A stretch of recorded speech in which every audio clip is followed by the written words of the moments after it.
Congrats, Superintendent Padilla. Job well done.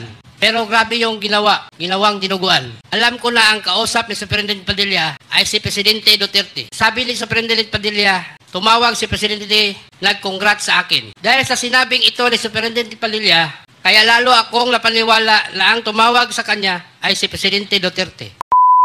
Ngayon, inaamin mo na ngayon na totoo ang mga sinasabi ni Leopoldo Tan alias Tata na tinawagan ka ni Presidente Duterte pagkatapos patayin ang tatlong Chinese? Yes, Your Honor, as the voice I've heard over the phone.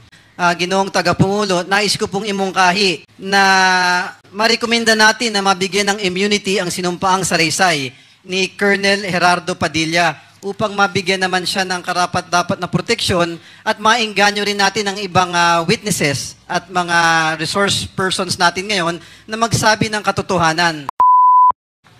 Salamat, Mr. Chairman, the co-chairman ng Quadcom, sa ating mga kasamang kongresista. Magandang umaga po sa ating lahat. Ito po'y pagpapatuloy lang po doon sa aking pagtatanong noong nakaraan na hearing dito sa House of Representatives. Ito pong tanong ko para kay Tata. Tata, para sa inyo po to. Kumusta po kayo? Tata, kumusta po kayo? Mabuti naman po, sir. Pwede mong pakilis po yung ano mo para marinig namin maayos yung salita nyo. Mabuti naman po, Your Honor. Thank you.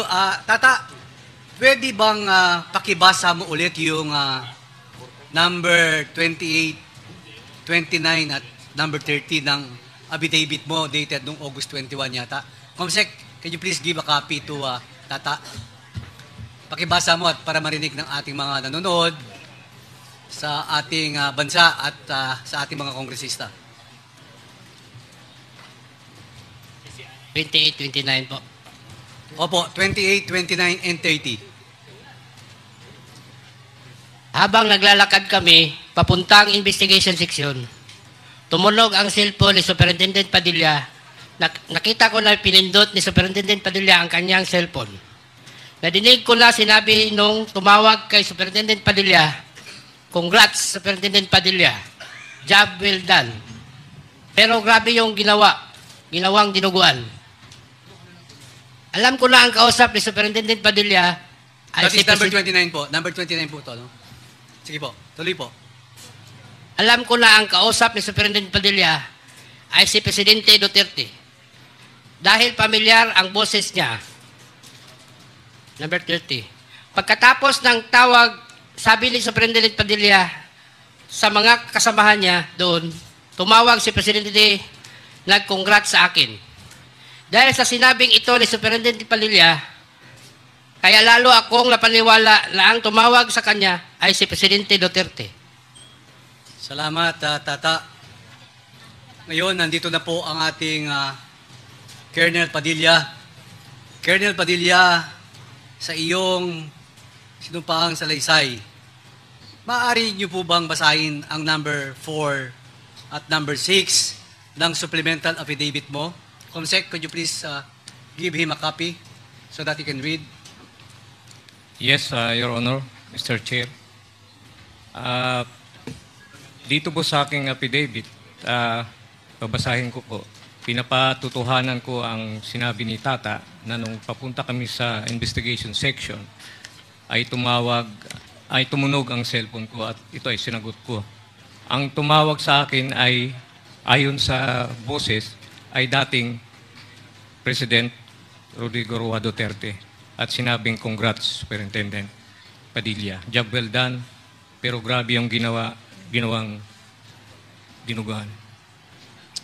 So, Colonel Padilla, ngayon binasa mo yung sa iyong salaysay na number 4 and 6. Ngayon, inaamin mo na ngayon na totoo ang mga sinasabi ni Leopoldo Tan alias Tata na tinawagan ka ni Presidente Duterte pagkatapos patayin ang tatlong Chinese. Colonel Padilla? Yes, Your Honor, as the voice I've heard over the phone. Inaamin mo ang lahat na ito ang sinabi ni Jimmy Fortaleza last hearing na nagkausap kayo ni Colonel Garma? Yes, Your Honor, Mr. Chair. Inaamin mo din na nagkausap kayo ni Colonel Leonardo na sinabing papatayin nila ang tatlong Chinese national. Yes, Your Honor, Mr. Chair. Ngayon, meron akong huling tanong sa'yo, Colonel Padilla. Pag nag-uusap po kayo ng dating Presidente Rodrigo Roa Duterte, through personal na telepono ba ang dating Presidente ang pinagtatawag nyo o may iba pang telepono na ginagamit nyo? Ano ang ginagamit nyong telepono? During that time, I have my cell phone, Your Honor, Mr. Chair. Personal. So, sino ang hindi ba nakarehistro yung telepono sa iyong pagtawag nung nakareceive ka ng calls? Hindi po. Well, anyway, Mr. Chairman, yun lang po ang gusto kong malinawan at least. Last hearing kasi, tinatanong ko po ito, nag-interject po si Congressman Fernandez for the executive session. So ngayon po, malinaw na po sa ating taong bayan at sa ating mga kasama dito lahat at nanonood sa buong Pilipinas at sa buong mundo. At ito po ay narinig nating lahat. I rest my case, Mr. Chairman. Thank you. Thank you, Congressman Gonzales. Before we acknowledge the next interpellator, let me just recognize the members who are present in this committee hearing. Congressman Roberto Y. Puno, Congresswoman Arlene Brosas, Congressman Jefferson Konghun, Congresswoman Midi Kua, Congressman Joboy Aquino, and Congressman Bambi Amano. Welcome to the committee hearing. Now, the next interpellator is Congressman Paulo Ortega V. I'm sorry, Congressman Ernix Junicio. Marami pong salamat, Ginoong Tagapangulo. Actually, nung binabasa ko yung mga affidavit ni Colonel Padilla, nakakagulat at nakakagimbal. Pero sir, I salute and applaud ang sinumpaan yung salaysay na medyo mabibigat po yung mga nabasa ko rito ngayon. Colonel Padilla, if I may ask, ito po bang sinumpaang salaysay ninyo is sinabi nyo at with your own free will na talaga pong nangyari at experience nyong personal? Yes, Your Honor, Mr. Chair. Colonel Padilla, nakakagulat kasi nung sa unang affidavit na nilabas ninyo na isang inmate na si Jimmy Fortaleza pa ang nagpasa ng isang cellphone para makausap nyo si Colonel Garma. Totoo po ba yun? Yes, Your Honor, Mr. Chair. Alam mo, nakakagulat na ang isang inmate nasa piitan may sariling cellphone. Marahil nangyayari yung mga ganon sa ibang pagkakataon, pero para ang isang used to be a CIDG officer, hindi ko kilala personal pa, si Colonel Garma na nakalagay sa inyong affidavit o sinumpaang salaysay, ay tumatawag sa isang inmate para makausap, ang then kayo po ay Superintendent Gerardo Padilla. Totoo po ba yun? Yes, Your Honor, Mr. Chair. Very disconcerting, Your Honor. But bagamat ganon, ito ang mga sinumpaan salaysay na nangyaring tunay at dun sa supplemental affidavit na aking nabasa na nabanggit din ni SDS na pati ang ating Pangulo na tumawag sa inyo na nakakagimbal na may nakalagay pa na ginawang dinuguan. Totoo po ba yon? According to the voice, Your Honor, Mr. Chair, as I heard. Having said that, Your Honor, ulitin ko lang po that I really applaud and salute you, sir, na ang mga binitiwan yung salita ay galing sa inyong sariling eksperyensya na walang pumilit sa inyo. At nakikita ko rin sa inyong affidavit na marami kayong, it is given na kakatakutan ninyo ang sitwasyon o safety ng inyong sarili at pamilya. Kaya sa aking maliit na kaparaanan, Ginoong Tagapangulo, nais ko pong imungkahi na marekomenda natin na mabigyan ng immunity ang sinumpaang salaysay ni Colonel Gerardo Padilla upang mabigyan naman siya ng karapat-dapat na proteksyon at maingganyo rin natin ang ibang witnesses at mga resource persons natin ngayon na magsabi ng katotohanan. At lumabas talaga ang totoo na wag po kayong matakot at naririto po ang Congress, ang mga kongresista para bigyan po kayo ng suporta at lumabas ang katotohanan po.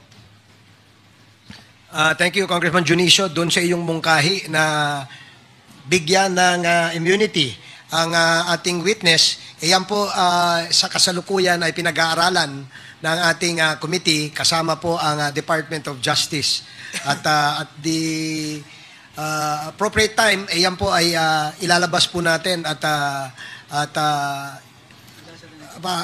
aaprubahan po ang inyong mungkahi. Maraming salamat, Congressman Junicio. Thank you, Mr. Chair. The next to interpolate is Congressman Paulo Ortega, the fifth. You're recognized. Thank you, Mr. Chair. Naimbaga-bigat tayo amin. A few questions, additional questions, because I had the chance to interpolate Mr. Witness already. Mr. Chair, Mr. Witness, kayo po ay na-appoint po nung time ng Pangulong Benigno Aquino, di ba po ba? No, Your Honor, Mr. Chair. Anong time po kayo na-appoint? I entered the prison service since 1983 and I rose from the rank, Your Honor. Sino po ang presidente nung panahon na yun? I think during the time of then President Erap Estrada. Okay, sir. So, wala po kayong utang na loob sa past administration? Wala po, Your Honor, Mr. Chair. Ngunit alam po natin na kahit po tayo ay walang utang na loob, kailangan po natin sumunod sa orders ng mga nakakataas. Hindi po ba, Mr. Chair, Mr. Witness? Yes po, Your Honor, Mr. Chair. Alam ko po, Mr. Chair, Mr. Witness, na hindi po kayo pabor sa mga nangyayaring drug war at EJK nung panahon ng dating administrasyon. Tama po ba ako, Mr. Chair? Yes Mr. po, Witness? Your Honor, Mr. Chair. So, kahit na nangyayari po yung mga sa mga oras na yon at nangyayari po yung pagpatay sigurado po ako you were under a lot of stress. Tama po ba ako, Mr. Chair, Yes, Mr. Your Witness? Honor, Mr. Chair. Dahil po dito, Mr. Chair, Mr. Witness, to wrap up, nakatanggap po ba kayo ng mga threats? O nakatanggap po ba ng threats ang inyong pamilya, Mr. Chair, Mr. Witness? Yes, Your Honor, Mr. Chair. Yun lang po, Mr. Chair. Thank you. Okay. Thank you. Umani naman ito ng iba't ibang reaksyon mula sa ating mga netizens. Ayon kay Dexter Gal, sana huwag matakot sa itinurong mastermind, dapat lang nila pagbayaran ang mali nilang ginawa. Pahayag naman ni Cat Uro Leons, bakit binibigyan ng hustisya ang mga drug lord? Sayang ang pera ng taong bayan sa hearing na ta. At ito naman ang saloobin mula sa ating kababayan na si Leon Sholongkob. Malabo pa sa sabaw ng pusit sir na tanggapin yan sa korte ang statement mo. Humanap kayo ng malakas na ebidensya, hindi yung hearsay lang. Mga kababayan, feel free to comment below para maglabas ng saloobin sa balitang ito.